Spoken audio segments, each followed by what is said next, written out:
आज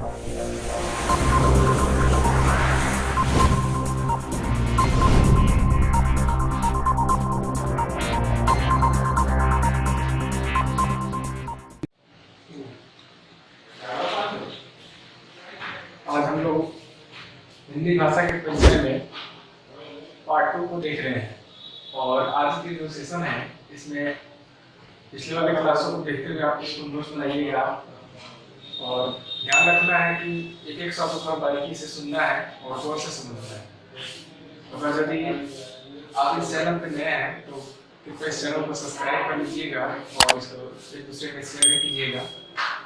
चलिए हम देखते हैं कि हिंदी भाषा के परिचय में जो दूसरा आधार बना हुआ है या किस प्रकार से इसको हम समझेंगे। आइए हम शुरू करते हैं। सबसे पहले हम देखते हैं प्राचीन भारतीय आर्य भाषा। इसका जो प्राचीन भारतीय आर्य भाषा में मूलतः संस्कृत को है। संस्कृत का टाइम पीरियड जो बताया गया 1500 ईस्वी पूर्व से लेकर 500 ईसा पूर्व तक, जिसमें वैदिक संस्कृत का जो समय है 500 ईस्वी पूर्व से लेकर 800 ईस्वी पूर्व तक। उसके बाद में है लेखित संस्कृत।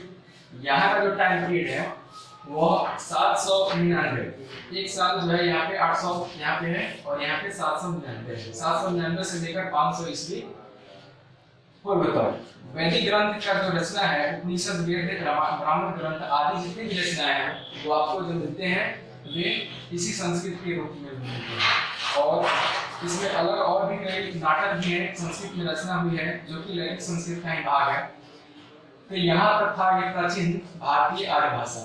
मूलतः जो है यह भाषा जो है भारतीय परिवार की जो भाषा है मूलतः आर्य भाषा के नाम से भी जानी जाती है। उसमें प्राचीन भारतीय आर्य भाषा में संस्कृत का स्थान है। मध्यकालीन जो भारतीय आर्य भाषा है उसमें पाली है।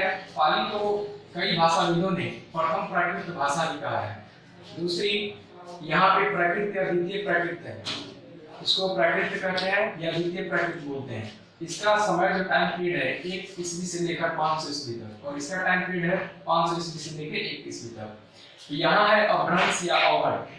अभ्रंश या अवहट क्यों? क्योंकि कुछ जो रचनाकार साहित्यिक रचनाकार हुए उन्होंने अपभ्रंश कहा तो किसी ने उसी को अवहट भी कहा। ये है तृतीय प्राकृत। अब हम बात करते हैं कि इसको प्रथम प्राकृत क्यों कहा गया, इसको द्वितीय प्राकृत क्यों कहा गया और इसको द्वितीय प्राकृत क्यों कहा गया। प्रथम प्राकृत का मतलब ये हुआ कि भारत में जो सबसे भारत की जो पहली भाषा है अपनी जो भाषा के रूप में, ये तो संस्कृत जो है मुख्यतः जो है आर्य की भाषा है। ये भारतीय जनमानस की जो भाषा है उसके रूप में इसका विकास नहीं होता, ये आर्यों की मूलतः भाषा है। लेकिन ये जो पाली है इसमें भगवान बुद्ध के जितने भी उपदेश मिलते हैं और अशोक के शिलालेखों में जो भाषा का प्रयोग हुआ उनमें कौन था? उनमें था पाली। इसीलिए वहां पे भगवान बुद्ध के द्वारा इसको पहली बार इस भाषा को दिया गया, इसीलिए इसका नाम पड़ा था पाली या प्रथम प्राकृत। दूसरी है प्राकृत या द्वितीय प्राकृत, इसको कहा गया। इसमें जो है जैन आचार्य की जो साहित्यिक भाषा थी उसको कहा गया द्वितीय प्राकृत। इसमें जो है प्राकृत भाषा के भेद प्रभेद। अब यहाँ पे एक बात नोट करने वाला है, इसी से आपको अपभ्रंश का ज्ञान होगा। ये प्राकृत जो भाषा है इस भाषा के भेद प्रभेद बताए गए हैं। इसमें जो है मूलतः हम 5 ही लिखे हैं, लेकिन ऐसा नहीं है, 5 के अलावा और भी है, लेकिन मुख्य रूप से जो मान्य है उसमें 5 की जो है बहुत ही ज्यादा चर्चा है, इसलिए हम 5 ही लिखे हैं। सौरसनी से जो है सौरसनी का जो क्षेत्र है ये मुख्यतः मथुरा में बोला जाता था। पैसाची जो था यह पंजाब में और मगधी जो था ये मगध में और अर्धमागधी यह काशी में और महाराष्ट्र में। ये मुख्यतः क्षेत्रों के आधार पर इनका जो है यहाँ पे उल्लेख किया गया है। ये इसको बोलते हैं द्वितीय प्राकृत। तीसरा है अपभ्रंश या अवहट। अपभ्रंश या अवहट को हम मान सकते हैं कि हिंदी भाषा का जो बीज पड़ा वो इसी अपभ्रंश से ही पड़ा है और अपभ्रंश को हम बोलते हैं तृतीय प्राकृत, ये तृतीय प्राकृत बोलते हैं और इसका समय जो है 500 से लेकर 1000 ईस्वी तक का है। उसके बाद में अपभ्रंश शब्द का जो पहला उल्लेख मिलता है यह पतंजलि कृत महाभाष्य। पतंजलि जो है एक मुनि है, उन्होंने जो है महाभाष्य की रचना की जो कि ग्रामर मतलब व्याकरण के ऊपर ही लिखा गया पुस्तक का नाम है और उसमें जो है इस अपभ्रंश शब्द का उल्लेख मिलता है।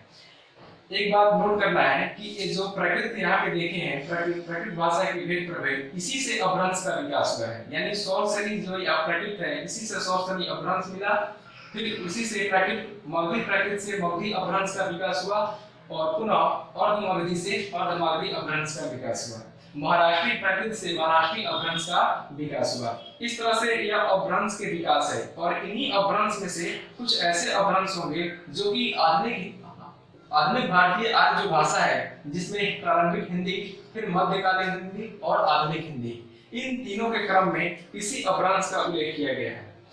हिंदी का जो है इसको प्रारंभिक हिंदी कहा गया, यानी हिंदी का जो है आदिकाल कहा गया, यानी हिंदी शब्द का जब बीज पड़ा इस टाइम पीरियड में कितना 500 ईस्वी से लेकर 1000 ईस्वी तक के बीच में, और इसमें बीज पड़ा हिंदी शब्द हिंदी भाषा के विषय में। और यहाँ पे जो है हिंदी भाषा का इसको हम बोल सकते हैं आदिकाल, या इसको हम बोलते हैं हिंदी भाषा का शैशवकाल। शैशवकाल इसलिए कहा जाता है क्योंकि यहाँ पे हिंदी का जो विकास हो रहा है वो बहुत ही धीमी गति से हो रहा था, और इसमें जो मुख्य साहित्यकार भी जो थे अपभ्रंश स्वयंभू थे, धनपाल थे, पुष्पदंत थे, सरहप्पा थे, करहप्पा थे, गोरखनाथ, अमीर खुसरो और जयदेव, नामदेव, रामानंद आदि जितने भी थे, इन्होंने प्रारंभिक हिंदी में अपना योगदान दिया।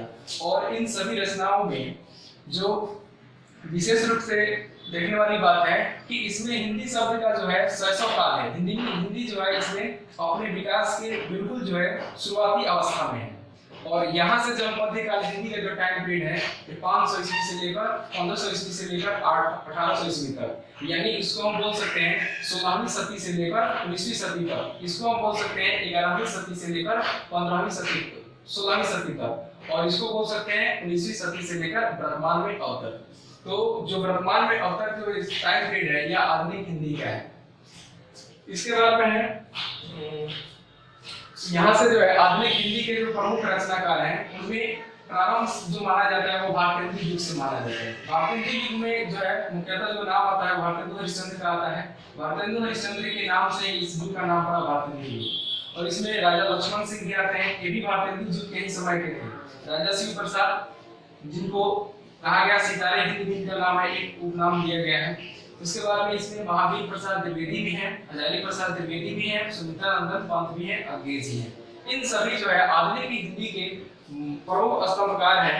और इनके अलावा और भी है, लेकिन यहाँ पे इतना ही व्यक्तियों को हमने उल्लेख किया है।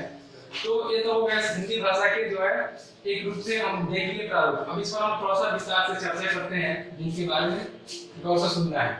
वैदिक संस्कृत जो है यह मुख्यतः 1500 ईस्वी से लेकर 1500 ईस्वी पूर्व से लेकर 800 ईस्वी पूर्व तक। इसमें क्या है कि वैदिक संस्कृत में जितने भी वैदिक ग्रंथ लिखा गया, जैसे में वैदिक ग्रंथों की रचना जैसे उपनिषद, वेद, वेदांत, ब्राह्मण ग्रंथ आदि जितने भी रचना हुए वे सभी संस्कृत में हुए।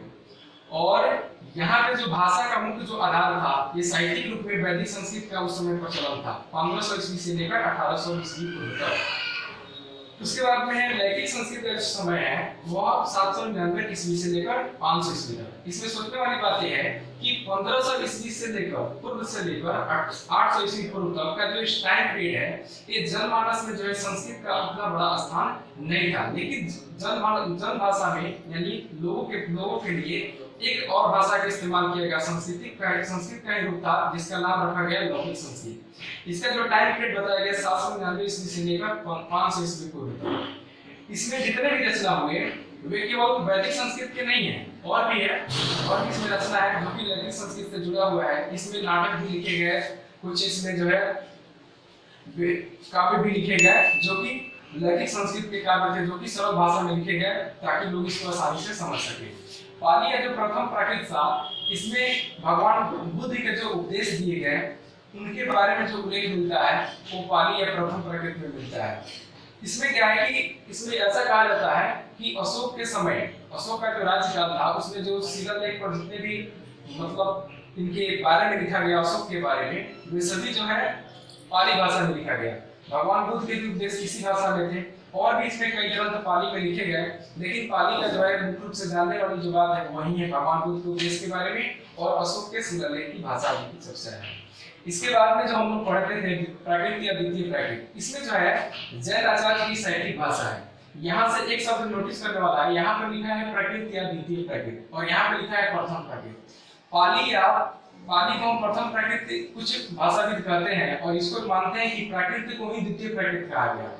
प्राकृत शब्द इसलिए आया क्योंकि जैन आचार्य जो थे वे प्रकृति के प्रेमी थे और प्रकृति के प्रेमी होने के नाते इन्होंने जो अपने उपदेश दिए, अपने जो ज्ञान दिया, उसका प्रभाव जो है उस समय के जो है आम जनता से लेकर पशु पक्षी यानी उस समय के वातावरणीय जो जितने भी घटक थे उन सभी पर इनका प्रभाव पड़ा, ऐसा माना जाता है। इसीलिए इनके बारे में कहा जाता है कि इनकी जो उपदेश है उनको सुनने वाले जो थे पूरे प्राकृतिक स्रोत थे, इसीलिए इसको नाम यहाँ पे प्राकृत दिया गया और इसी को कहा गया द्वितीय प्राकृत। लेकिन भाषाविदों ने पाली को ही प्रथम प्राकृत माना और प्राकृत को द्वितीय प्राकृत कहा। और इसी में है स्वरसनी। प्राकृत के जो भेद प्रभेद हम लोग देखे हैं, यहाँ पे हम देखे हैं स्वरसनी। इसका है स्वरसनी से इसका क्षेत्र मथुरा था। अब हम स्वरसनी को जानते हैं। स्वरसनी जो है ये मुख्यतः इसका नामकरण जो है सूर्यसेन एक जगह स्थल था जो कि मथुरा को भी प्राचीन नाम से जाना जाता था, सूर्यसेन। वहां पे जो है स्वरसनी प्राकृत का प्रचलन था, वहां की बोली थी। लेकिन जब ये साहित्यिक रूप में भाषा के रूप में प्रेरित हो गई तब यहाँ से स्वरसनी प्राकृत का शुरुआत हुआ। उसके बाद में था पैसासी। पैसासी जो है मुख्यतः पंजाब के अलावा बलूचिस्तान जो क्षेत्र है वहां भी बोला जाता है। मागधी जो है मगध को वर्तमान समय में हम मान सकते हैं पटना यानी पाटलिपुत्र, उस जगह में जो है मागधी का प्रचलन था। और मागधी का जो क्षेत्र था काशी था, काशी को कौशल भी कहा जाता है। महाराष्ट्र था, महाराष्ट्र जो प्राकृत है इससे ही महाराष्ट्र इसका क्षेत्र जो था महाराष्ट्र था और इसके अंतर्गत जो भाषा मिला, अभी जो वर्तमान में जो भाषा चल रही है वो मराठी भाषा है। ठीक है। इसके बाद में अभ्रंश या अवर्ण, इस वाले टॉपिक पर जो हम लोग देखना है, बहुत से समझना है। अभ्रंश जो है मुख्यतः हिंदी के विकास का एक प्रारंभिक चरण भी माना जाता है क्योंकि हिंदी भाषा का जो बीज है वो इसी जगह से पड़ा।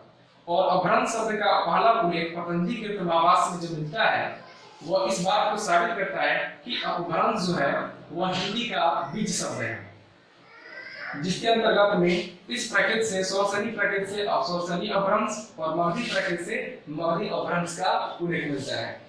अर्धमगधी में अर्धमगधी अभ्रंश बना और महाराष्ट्री प्राकृत से महाराष्ट्री अभ्रंश।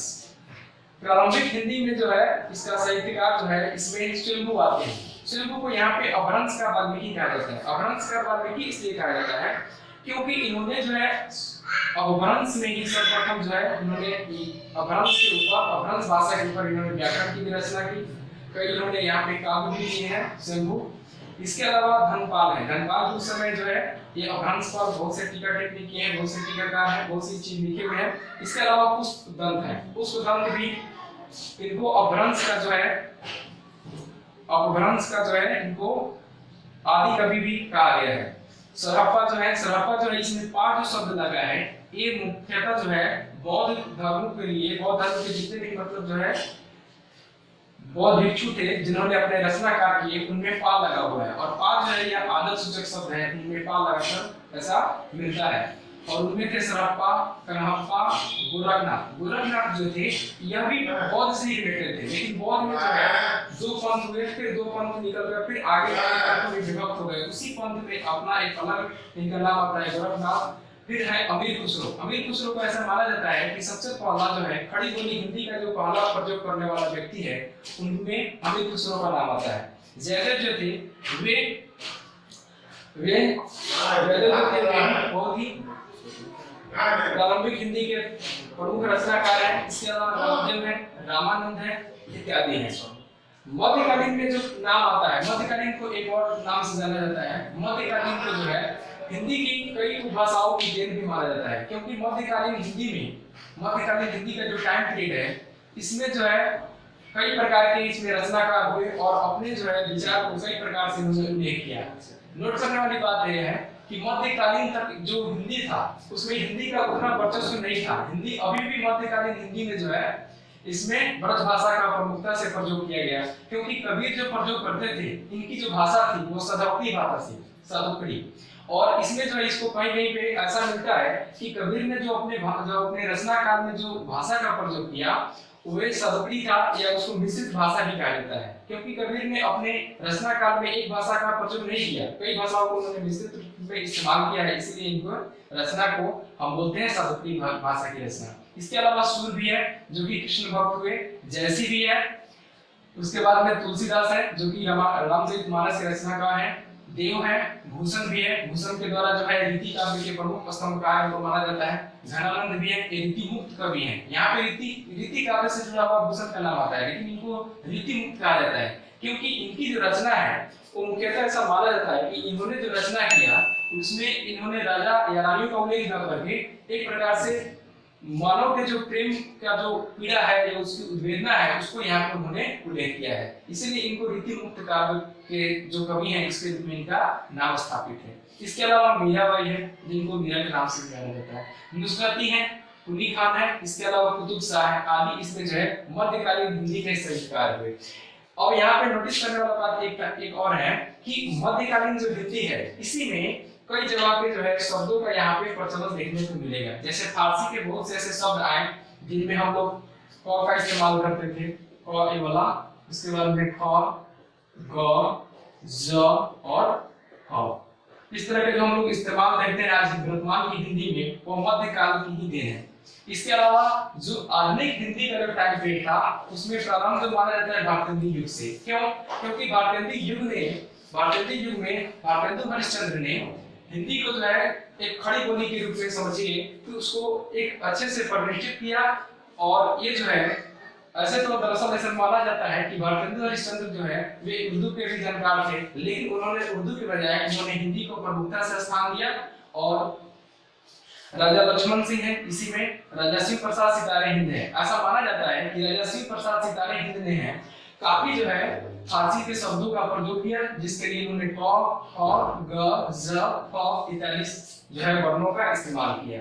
और उसमें जो प्रमुख रचनाकार थे मालवी प्रसाद द्विवेदी, इनके नाम पर भी एक युग चला जिसका नाम था द्विवेदी युग। इसके अलावा हजारी प्रसाद द्विवेदी है, सुमित्रा नंदन पंत है जो कि इनके बारे में कहा जाता है कि ये जो है प्रकृति के सुकुमार कवि हैं। सुमित्रा नंदन पंत को कहा जाता है कि प्रकृति का सुकुमार कवि। इसके अलावा अज्ञे जी है, अज्ञे जी जो है ये एक प्रकार से देखा जाए तो ये प्रगतिवादी लेखक है।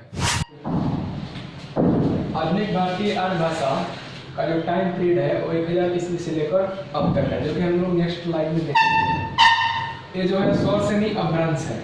इस स्वरसेनी अपभ्रंश से जो है गुजराती भाषा का विकास हुआ। गुजराती भाषा यहाँ पे भाषा इसलिए लिखा गया है क्योंकि गुजराती जो है अब पूरी तरह से भाषा के रूप में मान्यता मिल गई उसको। उसके बाद में इसी से स्वरसेनी प्राकृत अपभ्रंश से पश्चिमी हिंदी, उसके अलावा राजस्थानी उपभाषा, ये भी उपभाषा है, पश्चिमी उपभाषा।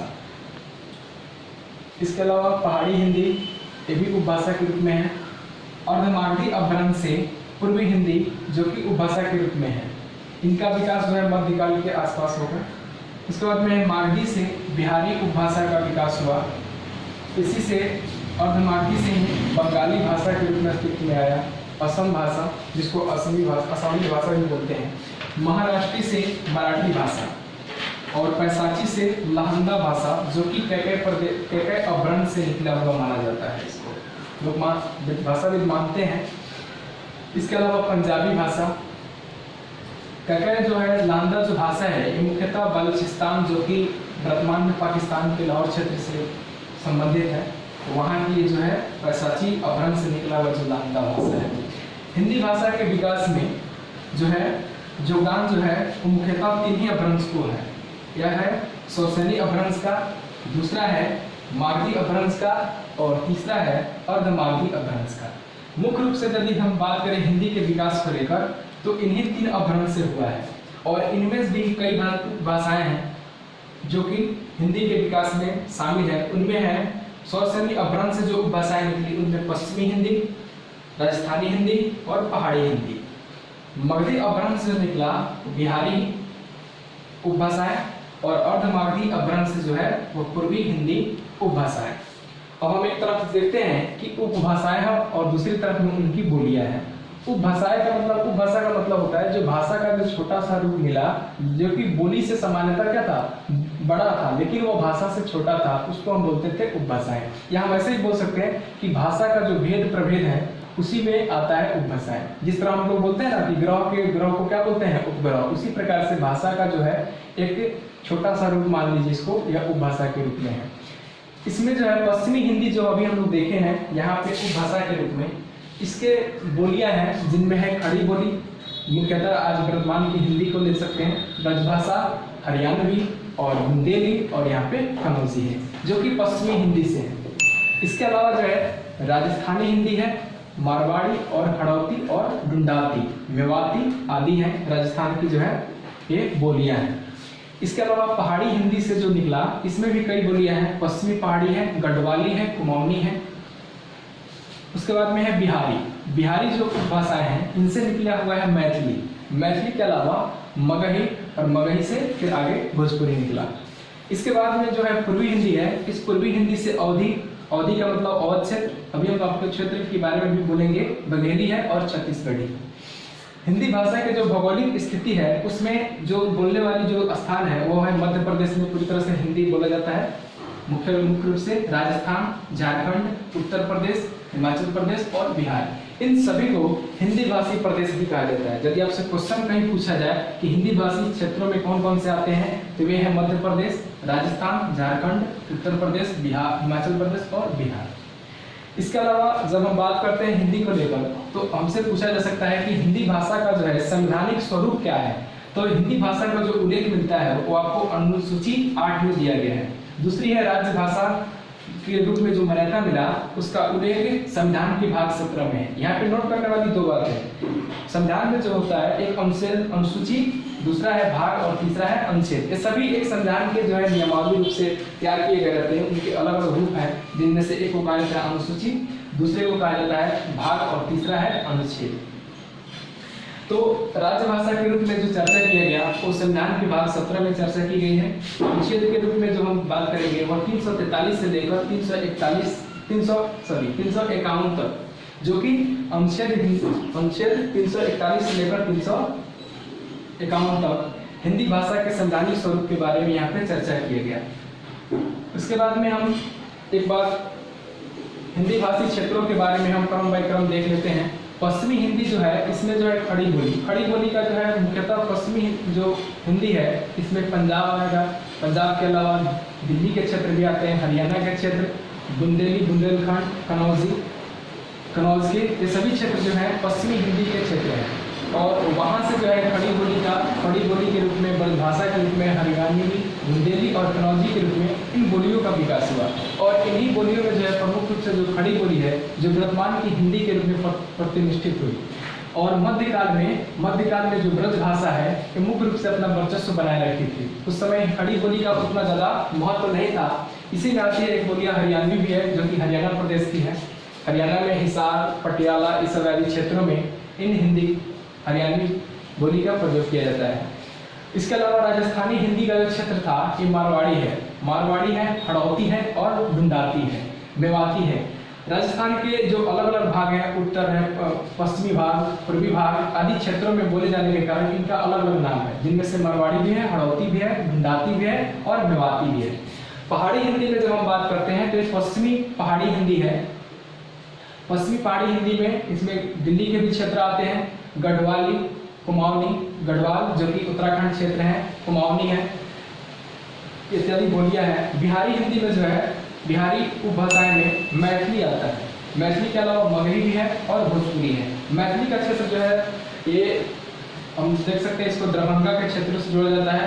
मगही जो कि यहाँ पे बात करें कि पटना से लेकर इसके आसपास जो है दरभंगा, मुजफ्फरपुर के क्षेत्रों में भी मगही बोली का इस्तेमाल किया जाता है। इसके अलावा भोजपुरी, तो सामान्य रूप से सभी को जानता है कि भोजपुरी जो है बिहार के रूप में जो है अभी जो है सबसे ज़्यादा इम्पोर्टेंट जो है एक बोली के रूप में विकसित है, जिसका नाम भोजपुरी है। भोजपुरी जो है खासकर यदि देखा जाए तो भोजपुरी जो है एक केवल बिहार में नहीं, बिहार के अलावा अलग अलग प्रदेशों में भी, अलग अलग प्रांतों में भी इसको बोला जाता है भोजपुरी को। इसके अलावा पूर्वी जो हिंदी है या अवधी जो है इस नाम से ही प्रसिद्ध है कि यह किसका क्षेत्र था, अवध में बोली जाने वाली जो बोलियां थी उनको कहा गया अवधी। बघेली जो था छत्तीसगढ़ में जो बोली जाती थी उसको बघेली। इसके अलावा छत्तीसगढ़ के अलावा उड़ीसा इत्यादि क्षेत्रों में इन सभी बोलियों का विकास मुख्य रूप से मिलता है। तो ये था हिंदी के भाषा के स्वरूप के परिचय के बारे में, जो कि हम लोग इसका भाग 2 देखें। और इससे संबंधित जो है कुछ चीज़ें और जानने के लिए, जैसे हम लोग बोलते हैं बोली क्या है, तो इसे पिछले वाले जो हम लोग पार्ट 1 बनाए थे उसमें हम बता दिए थे कि बोली जो है वो भाषा का सबसे छोटा रूप होता है, यानी जब बोली जो है एक सीमित स्थान पे, क्षेत्रीय स्थान पर जब बोली जाती है वहीं जब बड़ा हो जाती है तो उसी को हम बोलते हैं भाषा। उस भाषा से पहले उपभाषा को जानेंगे, जो कि उपभाषा के बारे में अभी हम बताए थे कि उपभाषा जो है क्या है, भाषा का ही भेद प्रभेद है। तो इस तरह से आगे जो है मातृभाषा। मातृभाषा जो है, जो हम जिस भाषा को हम अपने समाज में माता पिता के बीच रहकर जो सीखते हैं उस भाषा को हम मातृभाषा बोलते हैं। राजभाषा का मतलब यह है कि जिस भाषा में राज्य का कोई, किसी प्रांत का, किसी राज्य का जिस भाषा में कार्य संचालन होता है, प्रशासनिक देख रेख होता है, उसी का इस्तेमाल जिस भाषा में हो उसको हम बोलते हैं राजभाषा। इसके अलावा है राष्ट्रभाषा। राष्ट्रभाषा का मतलब यह है कि जिस भाषा को संपूर्ण राष्ट्र की जनता यानी प्रांत की